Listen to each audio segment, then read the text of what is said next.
안녕하세요. 2학년 친구들. 온라인 체육 수업 잘 진행하고 있나요? 자, 오늘은 온라인 체육 수업 4차식 응급처치법에 대해서 한번 배워보도록 할게요. 다양한 응급처치법을 지난 시간에 배웠었는데요. 그런 상황이 실제로 체육 시간에 발생한다면 어떻게 응급처치할 것인지 한번 알아보고 그 다음에 나의 의사결정력을 어떻게 빠르게, 발빠르게 대처할 것인지에 대해서 한번 배워보도록 하겠습니다.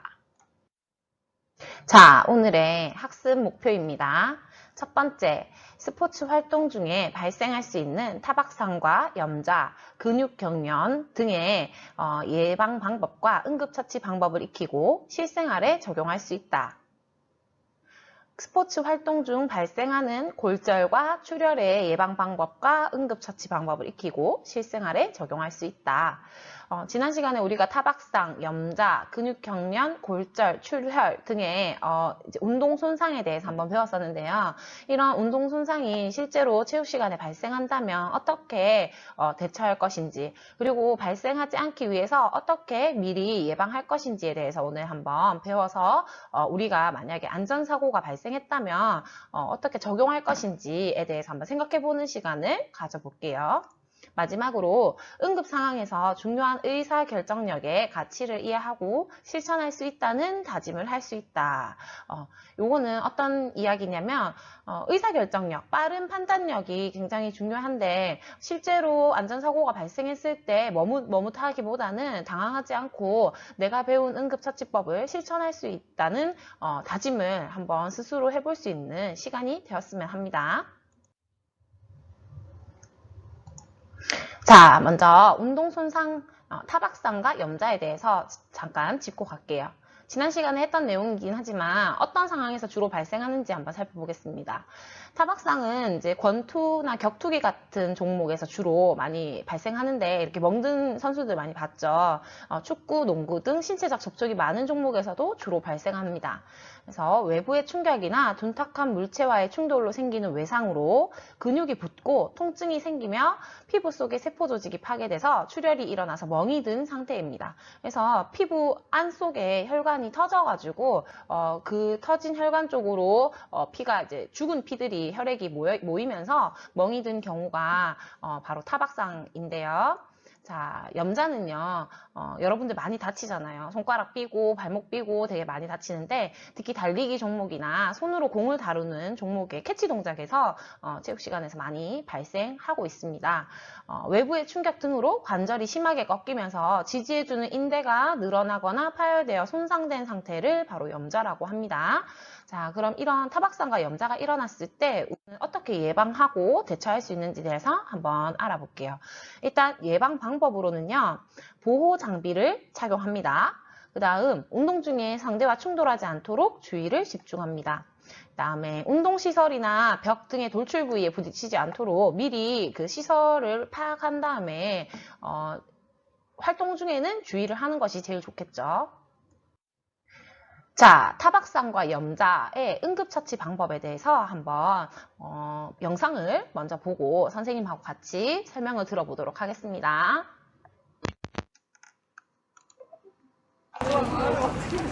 스포츠안전재단의 조사에 따르면 스포츠 활동 참여자 10명 중 6명, 57.3%는 1년 내 부상 경험이 많다는 것입니다. 주요 부상 부위는 발목, 무릎, 상반신, 머리, 손이며 주로 염자, 통증, 찰과상, 좌상, 골절 등의 부상들이 많습니다. 근육의 타박상, 관절의 염자 등 스포츠 활동 중 부상에서 가장 중요한 것은 손상 후 24시간 이내에 라이스 요법을 적용하는 것입니다.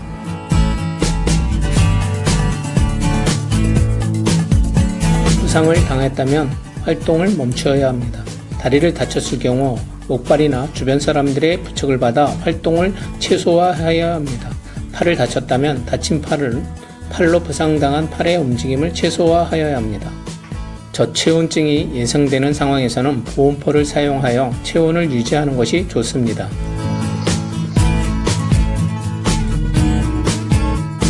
손상 직후 바로 냉찜질법을 적용해야 하며 이는 손상 부위의 대사 활동을 감소시켜 줍니다. 손상 후 한두 시간마다 한 번씩 15분 정도 냉찜질을 해줍니다. 젤의 형태나 팩의 형태의 얼음주머니를 사용하는 것이 좋습니다. 압박은 흔히 탄력붕대를 사용하는 것이 좋은 방법입니다. 손상 부위에 적절한 압박은 손상 부위의 출혈 및 부종을 감소시켜주고 냉찜질 전 후에 실시하는 것이 좋습니다. 압박 붕대를 감을 때 주의점은 통증이 있을 정도의 단단함보다 적정 압박이 중요합니다. 그리고 심장에서 먼 곳에서 가까운 쪽으로 감아주는 것이 좋습니다. 외상 패드는 출혈이 심한 경우 압박용으로 사용해 주시고 삼각권은 상황에 맞게 활용해 주시기 바랍니다. 거상은 부상 부위를 심장 높이보다 높게 들어 올려주는 것이 중요하고 손상 부위의 압력을 낮춰주어 붓기를 줄여주게 해줍니다. 동봉된 공기 거상 장치를 활용하거나 옷이나 가방 등 주위에 있는 물품을 사용하는 것이 좋습니다.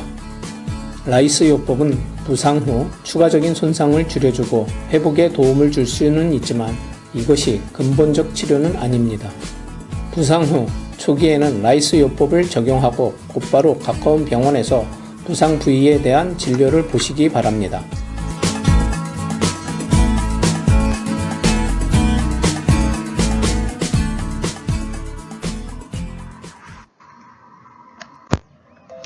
자, 모두 영상을 한번 잘 살펴보았나요? RICE 해서 타박상과 염자가 발생했을 때 주로 사용하는 응급처치법, 라이스 방법에 대해서 한번 살펴보았습니다. 자, 다음으로 넘어가서 구체적으로 할게요. 자, 라이스 요법은 앞 글자를 따온 거예요. 대문자로 rest, 휴식. 자, 부상이 발생한 즉시 다친 부위를 움직이지 않고 안정시켜서 휴식을 취해야 됩니다. 반드시 휴식이 있어야지 부상 악화와 재발을 방지할 수 있습니다. 휴식 이후에는 아이스 해서 얼음 찜질을 실시합니다. 특히 타박상과 염자같이 이렇게 부딪히거나 이렇게 삐끗해서 발생한 부상인 경우에는 그 얼음팩으로 곧바로 즉시 찜질을 해주는 것이 가장 중요하고요. 그 다음 이때 붕대나 거즈를 사이에 대어서 얼음 마찰로 인한 2차 부상을 예방합니다. 동상이 발생하지 않도록 주의를 해야 됩니다. 부상 후에 15분 이내 곧바로 실시하는 것이 가장 효과적이고요. 부상 후 24시간 이내에 1회당 20분 이하로 하는 것이 바람직합니다. 자, 부상이 일어난 다음 48시간이 지나면 얼음 찜질과 더운 찜질을 병행해서 해주는 것이 효과적입니다.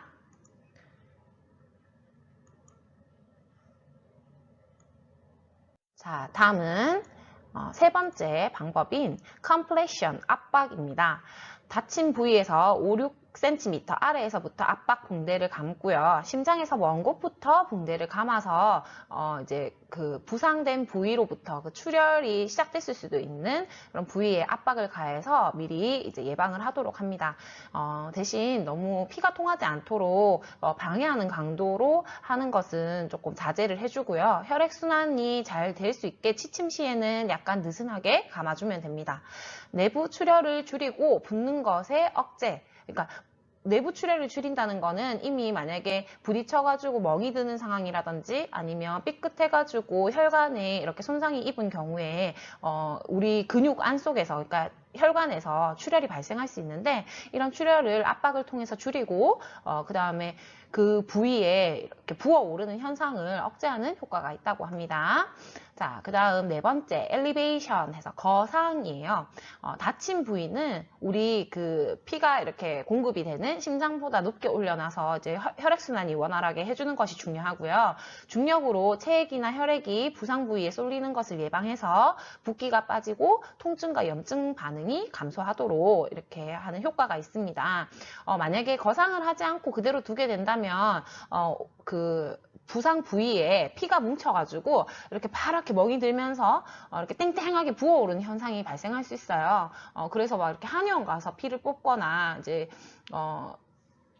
물리치료를 받으러 가가지고 이제 그 부위의 피를 이렇게 그러니까 죽은 피들을 제거하는 그런 요법들이 있긴 한데, 그렇게까지 하지 않으려면 거상을 바로 실시해서 붓기가 생기지 않도록 해주는 것이 중요합니다. 그래서 이때 쿠션, 그러니까 베개 같은 이렇게 폭신폭신한 높이를 조정할 수 있는 도구를 활용해서 이제 거상을 다리를 얹어 놓던지 팔을 얹어 놓던지 이렇게 하다 큰 힘을 갑자기 내려고 할 때 근육이 돌발적으로 수축하면서 이완되지 않아서 떨리는 증상을 의미합니다. 흔히 우리가 다리에 지났다라고 표현하는 게 이제 근육 경련이라고 볼 수 있는데, 때로는 이제 심한 통증도 따를 때가 있습니다. 근육 경련이 발생하는 원인으로는요, 근육 내에 칼슘 또는 마그네슘이 부족할 때, 또는 근육이 갑작스럽게 충격을 받았을 때, 그리고 계속 얘기하고 있는데 준비 운동 없이 갑작스럽게 과도한 운동을 했을 때, 그리고 과격한 운동 후에 땀을 많이 흘려서 염분이랑 수분이 소실이 많이 되었을 때 근육 경련이 발생한다고 합니다. 주로 장시간 이렇게 활동을 하는 축구 선수들 있죠. 전후반 45분씩 뛰는데 이 축구 선수들 사이에서 근육 경련이 일어나는 장면들을 자주 목격을 할 수 있어요. 다음으로 넘어가서 예방 방법은요, 일단 준비 운동을 충분히 해줍니다. 이거는 모든 스포츠 활동의 가장 기본적인 예방인 것 같아요. 준비 운동. 그다음에 운동을 하기 전에 반복적으로 근육 경련이 일어나는 부위에 테이핑을 해줍니다. 선수들이 이렇게 막 많이 붙이고 나오는 이유가 근육 경련을 예방하기 위해서 테이핑을 하는 경우가 많습니다. 자, 그다음 세 번째, 평소에 근력 강화 운동을 점진적으로 수행한다. 그래서 자신의 근체력을 키워주는 것이 좋겠죠. 그러니까 근육 경련이 발생하지 않으려면 기본적인 체력을 강화하는 운동을 점진적으로 증가시켜서 나의 체력을 향상시켜주는 것이 필요합니다. 자, 근육 경련이 발생하였을 때 응급처치 방법입니다. 일단 첫 번째는 그 뭉친 근육을 이제 서서히 이렇게 풀어줄 수 있도록 스트레칭을 하도록 합니다. 그 다음에 수분이 손실되었을 수도 있기 때문에 운동 도중에 물을 자주 마셔주고, 물은 효과적인 게 뭐냐면 근육을 이완시켜주고 경련 증세를 회복시켜줄 수 있는 가장 중요한 성분이에요. 그러니까 수분을 자주 섭취해주는 것이 중요합니다. 자, 그 다음 정리운동과 마사지를 병행해 줍니다. 정리 운동은 이제 운동을 다 하고 난 다음에 뭉친 근육의 피로를 풀어주는 역할을 하고요. 그 다음에 파스라든지 근육 진통 성분에 이렇게 크림, 연고 등을 바르면서 마사지를 해주면 근육 부위에 경련이 발생하는 것을 발생한 근육 경련을 이렇게 응급처치할 수 있는 좋은 방법입니다. 자, 네 번째는 근육 경련 부위에 얼음 찜질을 실시를 한 다음에 이제 조금 안정화가 되면 더운 찜질을 해서 근육을 조금 이완시켜 줄 수 있는 응급처치 방법이 있습니다. 네 가지를 잘 기억을 해서 내가 다리에 쥐가 났을 때나 근육 경련이 심하게 일어났을 때 응급처치를 잘 할 수 있도록 해봅시다. 자, 그 다음에 체육 시간에서 그렇게 많이 발생하진 않지만 때론 심각한 경우 학생들이 체육 활동하고 나면서 골절이 일어나는 경우가 있어요. 골절 상황에 대해서 한번 살펴볼게요. 주로 많이 발생하는 상황이 손가락 골절, 발목 골절, 정강이 골절 등이에요. 제일 많이 일어나는 경우는 손가락 골절인 것 같아요. 이런 골절이 발생했을 때 어떻게 응급처치를 해야 되냐? 바로 골절 발생할 때는 부목법을 활용합니다. 부목법이라는 것은 관절 부위에 이렇게 적정한 부목을 이렇게 고정시켜서 붕대로 감아가지고 움직이지 않도록 이렇게 고정시켜주는 응급처치 방법인데요. 골절 부위를 움직이지 않고 골절 부위를 부목으로 고정하여 부목이 움직이지 않도록 붕대로 묶어서 근육과 혈관의 손상을 예방하도록 해야 됩니다. 그리고 다쳤을 때 골절 부위의 정확한 진단을 위해서 이렇게 부목법을 실시한 다음에 곧바로 병원에서 진료를 받도록 해야 됩니다. 골절이 심각한 경우에는 이런 부목법을 실시하는 것도 중요하지만 2차 손상을 예방하기 위해서 곧바로 119에 신고하고 움직이지 않은 상태로 대기하고 있다가 병원으로 이동할 수 있도록 해야 됩니다. 선생님, 근데 진짜 체육 시간에 골절이 일어나면 어떻게 해야 되나요? 내가 골절이 발생하거나 내 친구의 골절이 발생하는 것을 목격했을 때 어떻게 해야 될까요? 제일 좋은 방법은 가까이 있는 선생님에게 도움을 요청하는 것이 제일 중요하겠죠. 그리고 나서 여러분들이 만약에 혼자 있는 상황이라면 이런 부목법에 대해서 생각해 보는 것도 좋겠지만 학교 안에서는 반드시 선생님에게 알려서 곧바로 응급처치가 진행될 수 있도록 이렇게 하는 것이 가장 중요한 예방 방법일 것 같아요. 자, 그리고 나서 하나 더 살펴볼게요. 자, 치아가 골절되는 경우도 되게 많아요. 치아도 골절에 포함이 됩니다. 치아 골절 발생 시의 응급처치 방법은 일단 피가 날 수 있기 때문에 구강 내에 출혈을 제거해야 됩니다. 그리고 이 부러진 치아 또는 골절된 치아를 1시간 이내로 치과로 가져가서 긴급 진료를 받아야 돼요. 1시간이 넘어서면은 치료하는데 어려움이 있다고 합니다. 그래서 부러진 치아에 전용 보존액을 넣어가거나 우유나 스포츠 음료에 넣어서 가지고 가면 어느 정도 보존이 될 수 있다고 해요. 혹시나 집에서 치아 골절이 발생했거나 체육관에서 뛰다가 넘어져서 치아 골절이 발생했을 때 주변에 선생님이 없다 이러면 이거 반드시 좀 기억을 해두면 좋을 것 같아요. 그리고 뭐 모래나 먼지가 묻었다. 이걸 이물질이 무리하게 털지 않도록 합니다. 치아 조각이 떨어져 나갈 수 있기 때문에 무리하게 털지 말고 그대로 보존해서 가지고 가는 것이 가장 중요하다고 합니다. 다음 슬라이드 넘어갈게요. 자, 잠깐 퀴즈 풀고 넘어가겠습니다. 자, 마지막으로 운동 손상 중에 출혈입니다. 체육 시간에 많이 발생하는 출혈은요, 친구 손톱에 긁혀가지고 피가 나거나 또는 용기구에 의한 배임이나 찔림 등으로 인해서 피가 흘리는 경우가 간혹 있어요.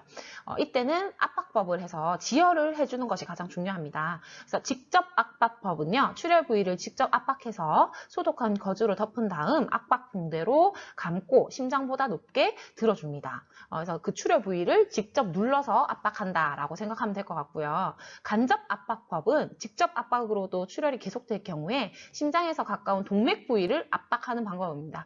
우리 몸에 흐르는 대동맥들이 많은데요. 이렇게 어깨에 있는 동맥이나 손목 동맥, 그 다음에 허벅지에 있는 동맥 등의 부위를 꾹 눌러서 이제 다른 부위에서 발생하고 있는 출혈을 예방할 수 있는 간접 압박법도 있다고 보면 됩니다.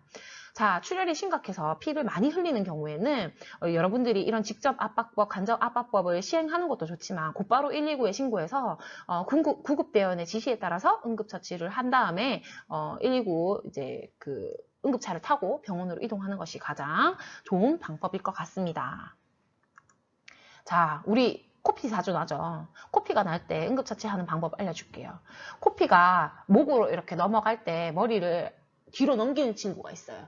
이러면 피가 나고 있는 상황에서 이렇게 목으로 넘어가다가 그 코피 덩어리가 이제 기도에 막히는 수도 있거든요. 그래서 코피가 목으로 넘어가지 않도록 머리를 앞으로 이렇게 숙여서 코피가 앞으로 그냥 흐르도록 이렇게 해줘야 되고요. 그다음에 엄지손가락과 집게손가락을 사용해가지고 이 코뼈 바로 밑에 부분, 아랫부분을 이렇게 꼭 살짝 지그시 눌러서 피가 멈출 수 있도록 지혈을 합니다. 그다음 이제 코피가 나고 있는 상황에서 이렇게 막고 얼음 찜질을 해서 콧등에 가볍게 찜질을 하면 지혈을 예방할 수 있다고 합니다. 이제 자주 일어나는 상황이니까 한번 잘 살펴보도록 합니다. 자, 그 다음 의사결정력에 대해서 한번 살펴볼 거예요. 우리가 빠른 판단력이 중요해요. 응급사고가 발생했을 때는. 그래서 의사결정력이란 사고 상황을 정확하게 판단하고 여러 가지 대안 중에서 가장 적절하고 적합한 대처 방법을 결정하는 것을 의미합니다. 그래서 가장 중요한 것은 안전사고 현장에서 당황하지 않는 거예요. 그래서 우리가 이 의사결정력, 그러니까 빠른 의사결정력과 늦은 의사결정력이 어떻게 큰 차이를 불러일으킬 수 있는지 대해서 영상을 한번 보고 오도록 하겠습니다.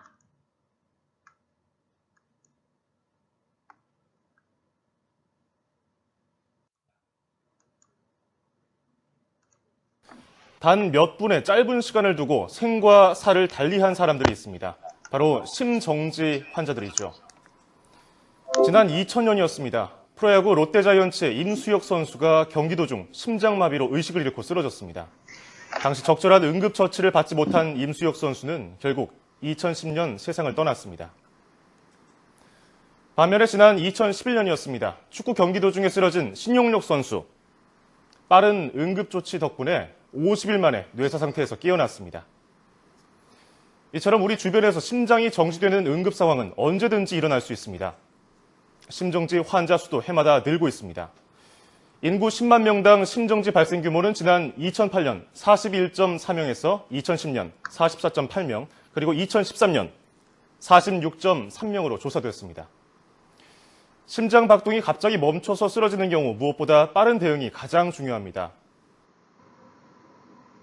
자, 우리가 다음 시간에 배우게 될 심폐소생술과 관련된 내용이었는데요. 심폐소생술, 그러니까 심폐 기능이 멈췄을 때 가장 응급처치에 대응하는 골든타임은 4분이라고 그래요. 이 4분이란 짧은 시간에 내가 빠른 판단을 내리고 빠른 의사결정력으로 응급처치를 시행을 해야 되는데, 우리는 사고가 발생하면 당황하는 마음 때문에 이런 응급처치를 할 수 있는 판단력이 흐려질 수도 있어요. 그래서 우리가 꼭 이렇게 마음을 먹어야 되는 것은 내가 적절하게 대처할 수 있도록 의사결정력을 지니는 것이 중요해요. 그래서 선생님 수업을 통해서 여러분들이 내가 배운 내용을 이렇게 한번 써먹어 봐야겠다라는 다짐을 한번 해봤으면 좋겠습니다.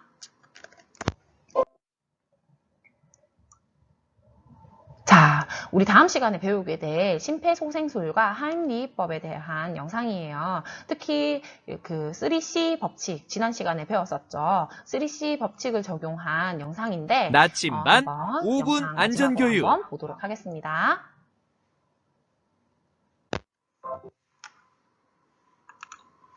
함께 사는 안전한 세상 만들기.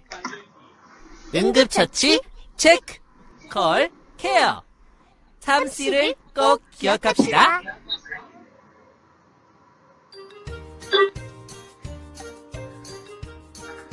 얘들아, 간식 먹자.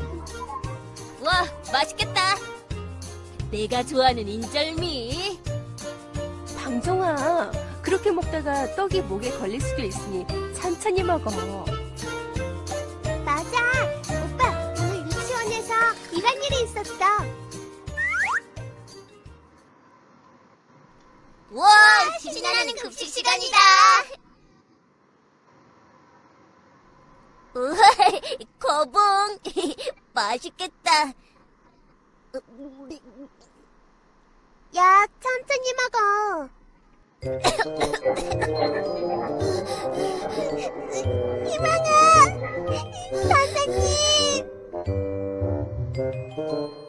선생님! 희망아, 기침해볼래? 말할 수 있어? 푸른들밭 선생님 119에 신고해주세요.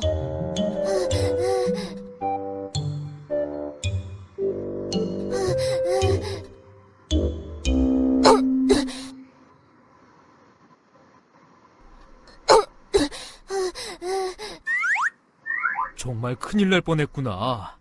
그래, 희망이는 괜찮은 거니? 네, 선생님이 그러시는데 119 구급차 타고 병원 갔는데 괜찮아서 내일 유치원에 나올 수 있대요. 그러니까 오빠도 조심하라고. 알았어. 그런데 아빠는 왜 떡을 안 드세요? 오늘은 속이 안 좋네. 우리 방정이 방글이 맛있게 먹어요. 여보, 오늘 당신 얼굴이 너무 안 좋아 보여요. 시장 갔다 올 테니 좀 쉬고 있어요. 알았어요. 조심히 갔다 와요.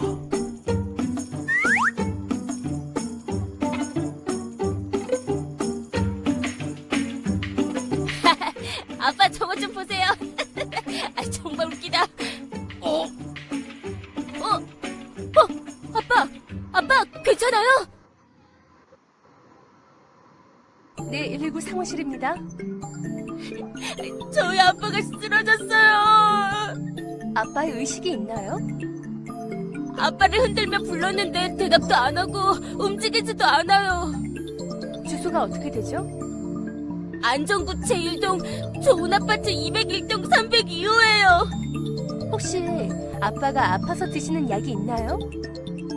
아니, 없어요. 네, 지금 바로 출동하겠습니다. 아직 끊지 마시고요. 전화하신 분 몇 학년이에요? 심폐소생술 할 줄 알아요? 초등학교 6학년이에요. 얼마 전에 학교에서 심폐소생술 배웠어요. 네, 그럼 지금부터 제가 말하는 대로 따라서 아빠가 깨어나거나 119가 도착할 때까지 심폐소생술을 해야 해요. 할 수 있겠죠?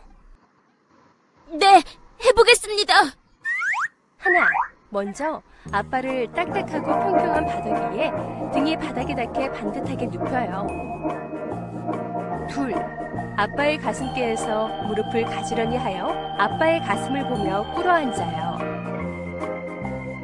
셋, 손은 깍지를 끼고 손바닥의 아래쪽이 가슴 정중앙에 오도록 해요.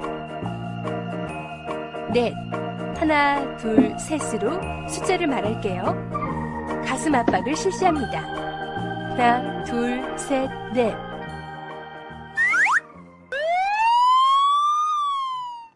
이제부터 아저씨들이 할 테니 학생은 잠시 옆에서 대기하고 있어요. 자동 제세동기를 사용할 거예요.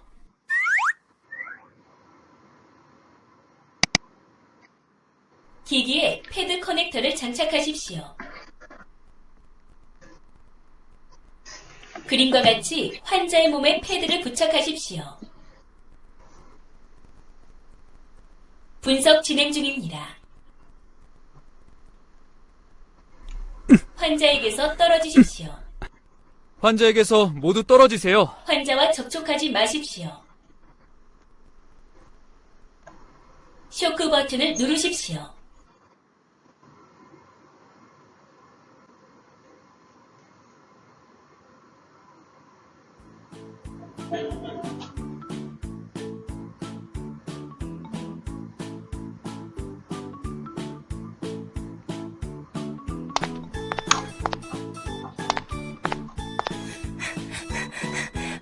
반정아! 엄마! 여보, 저희 남편 어떻게 된 거죠? 네, 남편분께선 심정지가 일어났었습니다. 심정지가 발생하면 초기 골든타임 4분이 매우 중요합니다. 다행히 초기에 아드님이 발견해서 남편분의 상태를 잘 확인했고요. 재빨리 119에 신고한 후 119 상황실의 지시에 따라 아드님이 침착하게 심폐소생술을 실시하여 다행히 남편분은 의식을 회복할 수 있었습니다. 지금은 건강 상태를 확인하려고 병원으로 옮기는 중입니다. 아빠가 쓰러져서 당황했을 텐데 우리 아들 다 컸구나. 우리 오빠 최고 최고.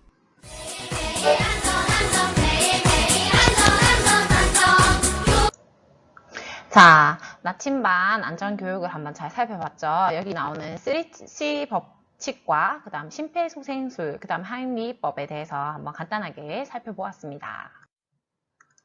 볼게요. 자, 오늘의 과제입니다. 링크 따라가서 선생님 동영상 강의를 듣도록 합니다. 자, 그리고 오늘은 그 강의 다 듣고 나서 퀴즈 설문지 풀고 제출하는 건데 모두 100점을 맞을 수 있도록 한번 도전해보세요. 강의를 들었다면 모두 맞출 수 있습니다. 그 다음에 지난 시간에 선생님 과제 냈던 암호 준비운동 챌린지 촬영해서 이번 주 일요일까지 구글 클래스룸으로 업로드를 해주세요. 자, 마지막으로 클래스룸으로 돌아가서 과제 제출 완료 버튼을 눌러서 오늘 과제를 완벽하게 수행해 주기 바랍니다. 자, 다음 시간에는 우리 심폐소생술 CPR에 대해서 한번 배워보도록 하겠습니다. 오늘도 수업에 참여한 친구들 모두 수고했습니다. 다음 시간에 만나요.